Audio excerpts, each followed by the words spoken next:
आता संपलीये, कारण गेल्या 2.5 महिन्यांपासून बंद असलेलं श्री विठ्ठल रखुमाईचं पदस्पर्श दर्शन येत्या 2 जून पासून पुन्हा एकदा सुरू होणार आहे। मंदिर संवर्धनाचं काम आता अंतिम टप्प्यात आलंय आणि त्यामुळे मंदिराचं प्राचीन सौंदर्य आता खुलून दिसतंय।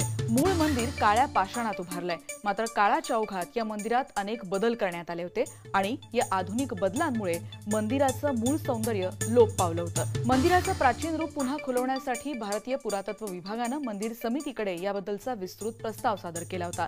मंदिराचं पूर्ण काम होण्यासाठी आणखी 2 वर्षांचा अवधी लागणार आहे, पण मंदिरातील देवाचा गाभारा, सोळखांबी आणि छताचं काम पूर्ण होत आलंय।